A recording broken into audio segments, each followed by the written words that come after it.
عجب بات بتاؤ، فرشتوں نے پوچھا یا اللہ ہوا سے بھی طاقتور کوئی چیز ہے؟ آپ حیران ہو گئے سب اپنے نبی کی بات. تو یا اللہ ہوا سے بھی طاقتور کوئی مخلوق ہے؟ اس کائنات میں ہوا سب سے طاقتور چیز. اللہ نے کہا میرے بندے کا میرے نام پہ ایسے خرچ کرنا کہ کسی کو پتہ نہ چلے کہ اس نے خرچ کیا، ایسے دے کہ کسی کو پتہ ہی نہ چلے. تو اللہ نے کہا کہ یہ میرے بندے کا میرے نام پہ خرچ کرنا یہ اتنا طاقتور عمل ہے کہ ہوا بھی اس کے آگے جھک جاتی ہے، چونکہ یہ عمل میرے غصے کو بجھا دیتا ہے، میرے غصے کو ٹھنڈا کرنا. اللہ کے غصے کو ٹھنڈا کرنے والی چیز اللہ کے نام پہ خرچ کرنا. مسلمان کنجوس نہیں ہوتا، بخیل نہیں ہوتا. تم لوگ کمال سمجھتے دوسرے کی جیب سے کھانا، کیونکہ ہم اس دور سے گزرے دوسرے کی جیب سے کھانا. اور اللہ تعالیٰ کمال دیکھتا ہے کہ اپنی جیب سے کھلا، خود بھوکا رہ کے اوروں کو کھلا. ایک دفعہ شیطان ملا کسی عابد کو، تو اس نے کہا آج جو پوچھو گے نا سچ بتاؤ. شیطان کہ اچھا ایک بتا دے، تیرے یار کتنے، تیرے دوست کتنے؟ کہنے لگا 3. کون؟ ایک جو غصے والا، غصہ غصوں میں ہے، جس کو غصے پہ کنٹرول ہو، پھٹ جاتا ہو پھٹ جاتا ہو پھٹ جاتا ہو. غصہ سب کو کھوتے کو غصہ آ جانا انسان کو، انسان کو غصہ آنا نیچرل ہے، نہ آئے تو پریشانی کی بات ہے. غصے کو پینا برداشت نہ کرنا، اس سے معاشرہ ٹوٹ رہا ہے. تو نے کہا غصے والا بڑا اچھا میرا یار ہے پکا. دوسرا نشہ کر رہا ہے، شراب پینے والا میرا بڑا گھاٹا یار. اور تیسرا بخیل کنجوس میرا بڑا یار ہے. اور عیلے کی بات کہ اگر بدقسمتی سے یہ تینوں باتیں کسی میں اکٹھی ہو جائیں کہ وہ کمبخت غصہ بھی میں بھی پھٹتا ہو، شراب بھی پیتا ہو، بخیل بھی ہو، شیطان اس کا مرید ہوتا ہے اور وہ پیر ہوتا ہے، وہ ایسی خطرناک بلا بن جاتا ہے. مسلمان کا صدقہ عادت ڈالو بچوں، خرچ کرنے کی عادت ڈالو. سخی کا کبھی ہاتھ تنگ نہیں ہوگا، اللہ اس کو اپنے خزانوں سے دیکھا. لیکن آج کل ماں باپ سکھاتے ہیں گنجائش کرو گنجائش کرو، جمع کرو جمع کرو، پوجیاں میں پیسے ڈالو. اور تم اللہ کے نام پہ لگانا سیکھو. اللہ تمہیں وہاں سے دے گا جہاں سے وہم و گمان بھی نہیں. انفق ولا تخش من ذی العرش اقلالا، خرچ کرو اور عرش والے سے تنگی کا ڈر لگا. اس مراد فضول خرچی نہیں، اللہ کے بندوں پہ خرچ کرنا، ضرور بندوں پہ خرچ کرنا. تو اللہ کے نام پہ صدقہ اس کائنات کی سب سے طاقتور چیز، جو کہ ہوا کو بھی سے اوپر اللہ نے بیان کیا. اور اللہ نے کہا یہ تیرے رب کے غصے کو ٹھنڈا کر دیتے. اللہ نے ہوا چھوڑی اور اس قوم کو تہس نہس کر. ان کے قد ہوتے 50 فٹ 60 فٹ 40 فٹ کے قد ہوتے، تو ہوا نے ان کو ایسے اٹھایا، بگولا چلتا رہا ایسے، تو آپس میں ان کے سر ٹکرا ٹھا ٹھا ٹھا ٹھا ٹھا ٹھا، یہاں تک ان کی کھوپڑیاں پھٹ گئی، ان کے دماغ نکل گئے. پھر پٹک کے زمین پر مارا، دھڑ الگ ہو گئے، سر الگ ہو گئے. اس کے پیچھے تباہی کی وجہ نہ پیسے کی کمی نہ ٹیکنالوجی کی کمی. وَثَمُودَ الَّذِينَ جَابُوا الصَّخْرَ بِالْوَادِ. پھر اللہ نے کہا ایک اور قوم آئی جنہیں پتہ چلا کہ ہود علیہ السلام کی قوم پر ہوا چلی تھی، لہذا ہم کیا کریں گے، پہاڑوں میں گھر بنائیں. تو وہ سعودی عرب میں وہ علاقہ میں نے دیکھا ہے جہاں انہوں نے پہاڑ کھود کے گھر بنائے. پہاڑ کھود کے اندر پورا پہاڑ کھودا ہوا، بیچ میں گھر. ہم کہیں یہاں تو ہوا آ نہیں سکتی، ہوا پہاڑ کو کہاں سے اٹھائے، لہذا وہ مستی میں آ گئی. وَثَمُودَ الَّذِينَ جَابُوا الصَّخْرَ بِالْوَادِ. پھر وہ للکارنے لگے لیا ہوا لیا ہوا. تو اب وہ اللہ کو آج سمجھا. تو اللہ نے کیا کیا، فَانظُرْ كَيْفَ كَانَ عَاقِبَةُ مَكْرِهِمْ أَنَّا دَمَّرْنَاهُمْ وَقَوْمَهُمْ أَجْمَعِينَ فَتِلْكَ بُيُوتُهُمْ خَاوِيَةً بِمَا ظَلَمُوا إِنَّ فِي ذَلِكَ لَآيَةً لِقَوْمٍ يَعْلَمُونَ وَأَنجَيْنَا الَّذِينَ آمَنُوا وَكَانُوا يَتَّقُونَ. کیا کیا اللہ تعالیٰ نے، ایک فرشتہ بھیجا جس نے اگر ایک چیخ ماری، آواز بہت طاقت ہے، ساؤنڈ سے کتنی تباہیت.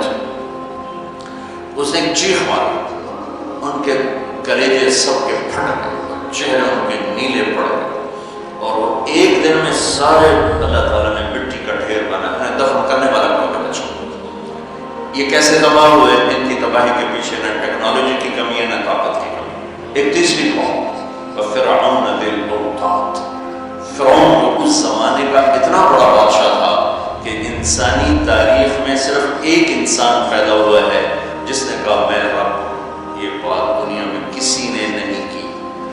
سجدہ تو مسلمان بادشاہ بھی کرواتے تھے، یہ مغلوں کو سجدے ہوتے تھے جو ہمارے مغلیہ بادشاہ تھے، اورنگزیب نے آ کر اسے ختم کیا۔ تو سجدے تو مسلمان بادشاہوں کو بھی ہوتے رہے اور کافروں کو بھی ہوتے رہے، لیکن میں ہی رب ہوں یہ بات ایک انسان نے کی، وہ ہے فرعون۔ فقل هل لك إلى أن تزكى وأهديك إلى ربك فتخشى فأراه الآية الكبرى فكذب وعصى ثم أدبر يسعى فحشر فنادى فقال أنا ربكم الأعلى۔ الله أكبر، کہنے لگا میں سب سے بڑا رب ہوں۔ یہ صرف ایک انسان تھا، کتنی اللہ نے اس کو طاقت بخشی۔ بچے ذبح ہو رہے ہیں، کوئی اف نہیں کر سکتا، اف نہیں کر سکتا، کوئی جلوس نہیں نکال سکتا۔ بچہ پیدا ہوتا ہے ذبح کیا گیا، پیدا ہوتا ہے ذبح، بچیاں چھوڑی جا رہی بچے ذبح کیا، نقتل ابناءهم ونستحيي نساءهم فإن خافهم قاهر۔ سارا قرآن سے آپ کو بتا۔ تو وہ اس زمانے کی سب سے بڑی ٹیکنالوجی، سب سے بڑی طاقت، یہاں کیا زوال ہے؟ اخلاقی پستی۔ ثمود میں کیا زوال ہے؟ اخلاقی پستی۔ عاد میں کیا زوال ہے؟ اخلاقی پستی۔ کسی قوم کا سب سے بڑا سرمایہ اس کے اخلاق ہوتے ہیں۔ ٹیکنالوجی سان کی چیز ہے، سونے چاندی کی کانیں، تیل کے خزانے، یہ دوسرے نمبر کی چیز ہے۔ سب سے پہلا سرمایہ وہ آپ میری جو نسل ہو، وہ آپ کے عالی اخلاق، آپ کا اچھا کردار، آپ کی حیا والی زندگی، آپ کی کردار والی زندگی، یہ میرے ملک کا سب سے بڑا سرمایہ ہے۔ اگر میری نسل کے اخلاق بگڑ گئے، حیا کی چادر تابدار ہو گئی اور ناشکانہ زندگی میں داخل ہو گیا اور وہ ثقافت بن گئی، تہذیب بن گئی، تو اس قوم کے ہلاک ہونے کو کوئی نہیں بچا سکتا کہ آسمان والے کا فیصلہ اترتا ہے۔ جب آسمان والا فیصلہ کرتا ہے تو زمین کی ٹیکنالوجی اسے بچا نہیں سکتی۔ فرعون نے بھی کہا قوم فاتنا بما تعدنا ان كنت من الصادقین۔ نوح علیہ السلام کی قوم نے کہا نوح علیہ السلام سے، لاؤ کدھر ہے تیرے رب کا عذاب، فاتنا لے کے آؤ، کدھر ہے تیرے رب کا عذاب؟ انما یاتیکم بہ اللہ ان شاء وما انتم بمعجزین۔ اللہ جب لائے گا تو پھر تم کچھ کر نہیں سکو۔ ایک تندور سے پانی نکالا اور ساری نسل کو اللہ نے پانی میں پالا، ساری نسل۔ تو میں آپ کے سامنے اپنی بات کو مدلل کر رہا ہوں قرآن پاک سے کہ قوموں کے زوال اور عروج کا تعلق ٹیکنالوجی سے تھوڑا ہے اور اخلاقیات سے زیادہ ہے۔ اخلاقی پستی کسی بھی قوم کے زوال کا سب سے بڑا سبب ہے، اخلاقی بلندی کسی بھی قوم کے عروج کا سب سے بڑا سبب ہے۔ فرعون نے بچے ذبح کیے، بچیوں کو چھوڑا، عبرت کا نشان بنا دیا۔ سولی سب سے پہلے اس نے ایجاد کی اور پھر میرے رب نے فَأَخَذْنَاهُ وَجُنُودَهُ فَنَبَذْنَاهُمْ فِي الْيَمِّ۔ آگے سمندر، پیچھے فرعون، بیچ میں موسیٰ علیہ السلام کی قوم، تو کہنے لگے مروا دیا موسیٰ، مروا دیا۔ تو آگے سمندر، پیچھے فرعون، اگر جاؤ تو پانی پچھو تو فرعون دا سڑکا ہو کدے جاتے۔ تو موسیٰ علیہ السلام نے کہا کلا نرنے ان معی ربی۔ آپ کو جب تقابل کر کے دکھاؤں، موسیٰ علیہ السلام 40 سال رہے اپنے قوم کے ساتھ، 2 نبی، ایک موسیٰ ایک ہارون، اور اپنا سب کچھ قربان کیا۔ جب آگے سمندر دیکھا، پیچھے فرعون دیکھا، تو انہیں نہ موسیٰ یاد رہے نہ ہارون یاد، انہیں اپنے پڑھ گئے انا لمدرکون، موسیٰ مروا دیتے سن، یا آپ ہمارے رسول ہیں، آپ ہمارے نبی، آپ کا کیا بنے گا؟ کوئی فکر نہیں، ہارون کا کر سان اپنی پہ ان مروا دیا تو انہیں موسیٰ، تو انہوں نے کہا کلا ان معی ربی سیہدین، ہرگز نہیں، میرا اللہ میرے ساتھ مجھے راستہ دکھائے۔ لیکن کلا میں ایک اشارہ ہے کہ تو مرنا ہی چاہیے، یا تو فرعون مارے یا تو پانی مارے، لیکن چونکہ میرا اللہ میرے ساتھ ہے تو انشاءاللہ مجھے راستہ ملے گا، تمہیں بھی مل جائے گا، میرے تو فیض تمہیں بھی مل جائے گا۔ تو جب وہ بالکل قریب آ گیا تو اللہ کا فضل بعصاک البحر، لاٹھی مار، لاٹھی اللہ نے فرعون کے لشکر پہ نہیں مروائی، عجیب بات، کہ پانی پہ لاٹھی مار،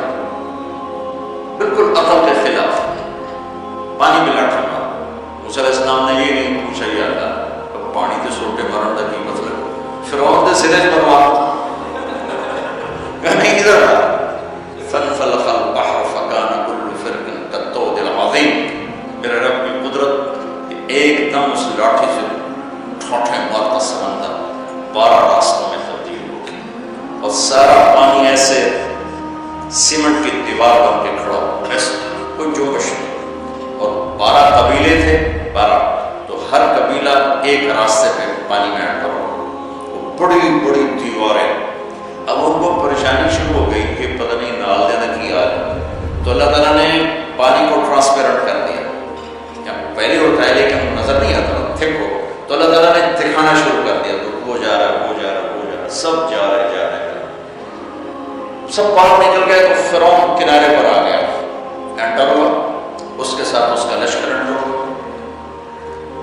تو اللہ نے پانی کو حکم دیا، تو پانی دوبارہ حرکت میں آیا، سارا لشکر اس کے اندر ڈوبا ہوا۔ کہنے لگے ہمیں اعتبار نہیں، دکھاؤ واقعی مر گیا۔ پانی کی موج نے اٹھایا، باہر پھینک دیا۔ موت کو دیکھ کے نبی بھول گیا 40 سال جنہوں نے محنت کی۔ دیکھو ہمارے نبی ہجرت کے لیے گھر سے نکلے، جمعہ کی رات، جمعہ کی 27 صفر، نبوت کا 14واں سال اور جمعہ کی رات۔ تو ابو بکر رضی اللہ تعالیٰ عنہ نے عرض کی، یا رسول اللہ میں نے ایک غار ڈھونڈا ہوا ہے، وہاں چل کے چھپتے ہیں، پھر جب ہماری طلب کوئی مدھم ہو جائے گی پھر ہم نکلیں گے۔ چلو اب کبھی آگے چلیں کبھی پیچھے، کبھی ہمارے نبی کے آگے ہوں کبھی پیچھے، کبھی آگے ہوں کبھی پیچھے۔ تو آپ نے فرمایا کہ ابو بکر یہ کیا کرو، کبھی آگے کبھی پیچھے، کبھی آگے کبھی پیچھے۔ تو کہنے لگے یا رسول اللہ اخاف الرصد فامشی امامہ اخاف الطلب فامشی خلفہ۔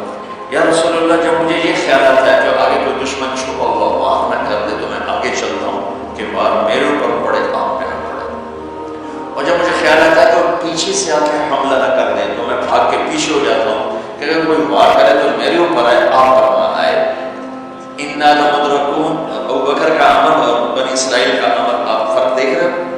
اگلے دن اچھا ہمارے نبی پنجوں پہ چل رہے تھے، پنجوں پہ، پورا پاؤں نہیں، کہ اس زمانے میں کھوجی، جب تک کچی سڑکیں تھی یہ علم تھا، خود ہمارے گاؤں میں کھوجی تھے، گاؤں میں کھوجی تھے، کچی سڑکوں پہ پاؤں کے نشان پر چلتے چلتے سینکڑوں میل چلے جاتے تھے۔ ہمارے دادا کے اونٹ چوری ہوئے ڈیرہ غازی خان، چوری ہونا کوئی بڑی بات نہیں تھی، بیزتی سمجھی جاتی تھی اس زمانے میں، فلانے سردار چوری ہو گئی، تو وہ کھوجی کو لے کر چلے میاں چنو کے پاس ہمارا گاؤں ہے، وہاں سے چلتے چلتے ڈیرہ غازی خان سے چوٹی پہنچے، پاؤں کا نشان دیکھتے دیکھتے، اور وہاں سے اپنے اونٹ لے کر واپس آئے۔ تو میرے نبی پنجوں پر چل رہے تھے کہ قدم کا نشان نہ پڑے، لہٰذا جب آپ پہاڑ کے قریب پہنچے، وہ سیدھا پہاڑ بالکل خالص پہاڑ ایسے، جب آپ چڑھنے لگے تو انگلیاں اتنی درد کرنے لگی کہ آپ سے چڑھا نہیں گیا۔ تو ابو بکر رضی اللہ تعالیٰ عنہ نے آپ کو کمر پہ بٹھایا اور کمر پہ بٹھا کے اس پہاڑ کو اوپر لے گیا۔ کبھی اللہ کو لے جائے تو آپ دیکھنا کتنا اوکھا پہاڑ ہے جس پر ابو بکر اوپر لے کر، پھر آپ کو باہر بٹھایا، آپ باہر بیٹھے، خود اندر تشریف لے گئے۔ اندھیرا تھا تو ٹٹول کے سوراخ بند کرنا شروع کیے، روڑے پتھر سے، اب سوراخ باقی تھے اور روڑے ختم ہو گئے، تو اپنی پگڑی اتاری اور اس کو پھاڑ کے سوراخ بند کیے، پھر بھی سوراخ باقی تھے تو کرتا اتارا اور اس کو پھاڑ کے سوراخ بند کیے، پھر ایک سوراخ باقی رہ گیا وہ جس میں سانپ تھا، اس کے اوپر اپنی کیڑی کو رکھ دی، پھر عرض کیا یا رسول اللہ آپ تشریف لائیں، آپ کو اندھیرے میں پتہ نہیں چلا کہ وہ کر کے نہ پکڑی ہے اور نہ کرتا ہے۔ جب تھوڑی روشنی ہوئی، صبح صادق ہوئی، روشنی ہوئی تو دیکھا ابو بکر کے نہ کرتا نہ پکڑی، تو آپ نے کہا ابو بکر تیرا کرتا پکڑی، کہ یا رسول اللہ آپ یہ دیکھ رہی ہے سارے سوراخ تھے، مجھے خیال ہوا کوئی چیز آپ کو تکلیف نہ پہنچائے تو میں نے یہ سارے بند کر دیے۔ تو اس پر ایک دم میرے نبی کی آنکھیں بھر آئیں اور اب بے ساختہ روئے اور ہاتھ اٹھا کر رکھا، یا اللہ میں ابو بکر سے راضی ہوں، تو بھی اس سے راضی ہو جا اور اسے جنت میں میرا ساتھی بنا تھا۔ تو فوراً جبریل آیا اور اس کی یا رسول اللہ، اللہ تعالیٰ فرما رہے ہیں کہ ہم ابو بکر سے راضی ہیں، وہ جنت میں آپ کا ساتھی بنانے کی بشارت دیتے ہیں۔ بنو اسرائیل کہہ رہے ہیں مروا دیا، اور ابو بکر کیا کر رہے ہیں آپ کو تکبر کر کے بتا۔ پھر اگلے دن قریش کا کھوجی صرف انگلیوں کو پہچانتا غار سور کی طرف چل پڑا۔ جب وہ چلے تو میرے رب کا غیبی نظام حرکت میں آیا، اللہ نے ایک بیل اگائی، کافی کھلی جگہ، بیل اگائی، بیل، اس کے شاخوں کے اندر اللہ نے مکڑیوں کو حکم دیا، انہوں نے چالا بنا دی، ایک کبوتری نے آ کے انڈے دے دی، کھوجی ٹھیک دروازے پہ لے کے آ گئے، پاؤں کا نشان یہاں تک۔ تو اب ابو بکر کے دل پہ کیا گزر رہی تھی وہ قرآن بتاتا ہے، بنو اسرائیل کے دل پہ کیا گزری، قرآن نے کہا انہیں اپنی پڑھ گئی، اپنے نبی کی بھول گئی، لیکن جب یہاں دشمن سر پہ پہنچا ہے تو ابو بکر کے دل پر کیا گزری اس کو قرآن بتاتا ہے، اذ یقول لصاحبہ لا تحزن ان اللہ معنا، جب ہمارے نبی نے اپنے ساتھی ابو بکر سے کہا غم نہ کر اللہ ہمارے ساتھ ہے، غم نہ کر اللہ ہمارے ساتھ ہے، یہ غم کا لفظ ہے، خوف کا لفظ نہیں، کہ ڈر نہیں، اللہ ہمارے ساتھ ہے۔ اگر قرآن کہتا لا تخف، ڈرو نہیں، اللہ ہمارے ساتھ ہے، تو ڈرو نہیں کا لفظ بتلاتا کہ ابو بکر کو اپنی پڑ گئی، یار میرا کی بڑھنا۔ قرآن کہتا ہے غم نہ کر، ابو بکر کو اپنی ذات بھول گئی، اپنے نبی کا غم لگے کہ یا اللہ میرے نبی کا کیا بنے گا، یا اللہ میرے نبی کا کیا بنے گا، تو اللہ تعالیٰ نے فرمایا اس ابو بکر کے سینے کو سامنے رکھ کر کہ اپنے حبیب کی زبان سے کہلوایا غم نہ کر اللہ ہمارے ساتھ ہے، اللہ ہمارے ساتھ ہے۔ پھر دونوں امتوں کا فرق بتانے لگا، بنو اسرائیل نے سمندر پار کیا، فرعون کو غرق ہوتے دیکھا، اور ایک نبی آگے ایک پیچھے، دو رسولوں کے درمیان جا رہے ہیں، اور آگے ایک بستی میں دیکھا مروا علی قوم یعکفون علی اصنام اللہ، وہ ایک بتوں کی پوجا کر رہے تھے، اتنے مٹھے تھے عقل کے بنو اسرائیل کہ پتھر کی پوجا ہو رہی، 40 سال نبی کی صحبت ہے، بڑے بڑے معجزے دیکھے، اور ابھی پانی پاؤں پہ لگا ہوا ہے، سمندر کو پھٹتے دیکھا، فرعون کو ڈوبتے دیکھا، موسیٰ علیہ السلام سے کہنے لگے اجعل لنا الہا کما لہم آلہہ، موسیٰ علیہ السلام جی ہماری ایک درخواست، کہنے لگے کیا، اے جو خدا سانوی لے دے، ایسے میں انہوں پتھر ٹیکی، اتنی چھوٹی عقل کی تھی کہ ایک لے دے ہمیں، تھوڑے جب بھی اگر میں دنیا جو بھی کھئی ہوئی انہم قوم تجہلون۔ ہمارے نبی دنیا سے تشریف لے کے فوت ہوئے 12 ربیع الاول 7 جون 633 عیسوی 11 ہجری پیر کا، یہ تقریباً یہی ٹائم ہے، اس سے تھوڑا سا آگے زور سے پہلے اب دنیا سے تشریف لے کے انتقال فرما، صحابہ پہ عجیب و غریب کیفیت تاریخ ہو، عمر رضی اللہ عنہ نے تلوار نکال لی، جو کہے گا اللہ کے نبی فوت ہو گئے قتل کر دو گا، وہ فوت نہیں ہوئے، اللہ کے پاس گئے، واپس آئیں گے۔ ابو بکر صدیق کو پتہ چلا، وہ عوالی ایک محلہ ہے، وہاں گئے ہوئے تھے اپنی بیگم کے پاس، وہاں سے دوڑتے ہوئے آئے، تھوڑے سے چھلانگ لگائی، گھر میں داخل ہوئے، اپنی بیٹی کے حضرت عائشہ کے گھر میں آپ کا انتقال ہوا، آپ کے چہرے سے کپڑا ہٹایا، ماتھا چوما، آنسو گرے، اور کہا طبت حیا و میتا، میرے محبوب آپ دونوں حالتوں میں پاک پاکیزہ خوشبودار ہیں، دنیا سے جانے کے بعد بھی اور دنیا میں رہتے ہوئے بھی۔ پھر تشریف لائے تو عمر کی آواز گرجدار، کوئی نہ کہے میرے نبی فوت ہو گئے، ممبر پر آ کر کھڑے ہوئے کہا عمر بیٹھ جاؤ، عمر کہنے لگا میں نہیں بیٹھتا،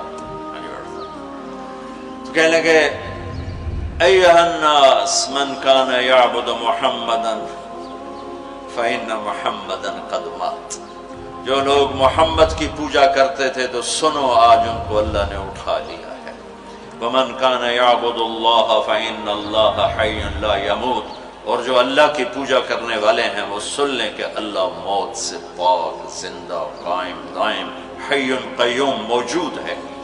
اور پھر آپ نے یہ آیت پڑھی انک میت وانہم میتون، میرے حبیب آپ نے بھی موت کا ذائقہ چکھنا ہے، وہ سب نے موت کا پیالہ پینا ہے۔ اور یہ آیت پڑھی وما محمد الا رسول قد خلت من قبلہ الرسل افإن مات او قتل انقلبتم علی اعقابکم، میرے نبی بھی تو رسول ہیں جیسے اور رسول ہیں، ان کو بھی تو موت نے آنا ہے، تو تم میرا راستہ چھوڑ دو گے، میرا دین چھوڑ دو گے۔ تو عمر رضی اللہ تعالیٰ عنہ فرماتے ہیں میری ٹانگوں سے جان نکل گئی چونکہ مجھے پتہ چل گیا کہ آپ فوت ہو گئے ہیں، تو میں یوں نیچے گرا، سیدھا ایسے اسٹریٹ نیچے گرا کہ مجھے یوں لگا جیسے یہ قرآن آج اترا ہے، جیسے یہ قرآن آج اترا ہے۔ تو ابوبکر صدیق رضی اللہ تعالیٰ عنہ صحابہ کا ایمان اور بنو اسرائیل کا ایمان اب تقابل، دو نبیوں کی موجودگی میں اتنے بڑے معجزے دیکھ کر ایک پتھر کا بت دے ہم بھی اس کو سجدہ کریں، اور یہاں میرے نبی دنیا سے جا چکے ہیں اور ابوبکر صدیق اعلان کرتے ہیں کہ اللہ زندہ ہے، موت سے پاک ہے، اور میرے نبی کو اللہ نے بلا لیا جیسے ہر نبی کو بلایا، میرے نبی کو بھی بلا لیا ہے۔ پہلی امتوں کو 2 نمازیں، ہمیں 5۔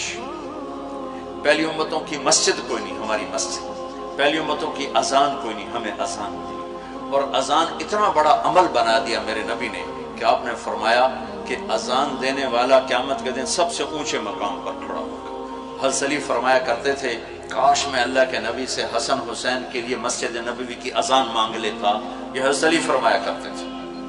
اور جنگ قادسیہ میں مؤذن زخمی ہو گیا تو اذان دینے کے شوق میں سردار آپس میں الجھ گئے، ایک کہتا میں دوں گا، ایک کہتا میں دوں گا، پھر قرہ اندازی ہوئی جس کا نام نکلا اس نے اذان دی۔ حضرت عمر فرمایا کرتے تھے اگر میں امیر المومنین نہ ہوتا، اگر میں خلیفہ وقت نہ ہوتا تو میں مسجد نبوی کا مؤذن بننا پسند کرتا۔ کسی کو اذان نہیں ملی، ہمیں اذان۔ پہلا مؤذن بلال بنا، پہلے مؤذن اللہ نے بلال کو یہ عزت عطا فرمائی۔ دنیا میں یہ ہے اور آخرت میں یہ ہے کہ میرے نبی نے فرمایا کہ جب جنت میں جانے کا وقت آئے گا تو جنت کی میرے لیے سواری لائی جائے گی، میں اس سواری پہ بیٹھوں گا تو اس کی جو وہ رسی ہوگی وہ ایسے نیچے گر جائے گی، نیچے گرے گی۔ اس رسی کے یعنی اس کی جو لگام ہوتی ہے وہ نیچے گرنے کا مطلب ہے یہ ایسے نیچے گر گئی۔ اب نیچے گرنے کا مطلب ہے کہ اس کی ڈرائیونگ میرے نبی نے نہیں کرنی، کوئی آنے والا ہے، کوئی ڈرائیور آنے والا ہے جو رسی پکڑ کے چلے گا، کوئی کوچوان آنے والا ہے جو اس کو پکڑ کے چلے گا۔ رسی کا گرنا ایک انڈیکیشن ہے کہ کوئی نصیب والا اب آئے گا۔ جب آپ کی سواری کھڑی ہوگی، رسی نیچے ہے، تو اب سب کی گردنیں ایسے ہوں گی، کون، سب قیاس کر دیں کون کون کون۔ اللہ کی طرف سے اعلان ہوگا بلال کو بلایا جائے، بلال بلال۔ تو بلال آپ کی سواری کی لگام پکڑیں گے، اور آپ نے فرمایا کہ سب سے پہلے میں جنت میں جاؤں گا، وہ بلال میرے ساتھ ہوگا، میری سواری کی لگام پکڑ ہو جائے گا۔ تو ہمیں اذان ملی، کسی امت کو اذان نہیں ملی۔ ہمیں 5 نمازیں ملی، کسی امت کو نمازیں 2 نمازیں، ایک فجر کی 2 رکعت، عصر کی 2 رکعت۔ باجماعت نہیں، ان کو اپنی کتاب یاد نہیں، ہمیں قرآن یاد ہے۔ میرے مدرسے میں ایک بچہ اب ماشاءاللہ امریکہ میں وہ پڑھا رہا ہے، اس نے 30 دن میں قرآن یاد کیا۔ صبح یاد کرتا تھا، شام کو تراویح میں سناتا تھا۔ میرے مدرسے کا بچہ صبح بیٹھ کے مغرب تک پورا سپارہ یاد کر کے اور عشاء کو تراویح میں سنا دیتا تھا۔ اللہ نے میں ایسا قرآن دے دیا کہ 1 مہینے میں بھی یاد ہو جاتا ہے۔ 3 دن میں بھی ایک بزرگ نے یاد کیا، 3 دن میں قرآن یاد کیا۔ اللہ نے ہمیں قرآن کی دولت عطا فرمائی، پڑھنے کے لیے 5 نمازیں عطا فرمائی، تہجد کی نماز عطا فرمائی، اوابین کی نماز دی، اشراق کی نماز دی، چاشت کی نماز دی۔ نماز کے کتنے دروازے کھول دی، اور میرے نبی کی آخری نصیحت تھی میری امت نماز نہ چھوڑنا، نماز نہ چھوڑنا۔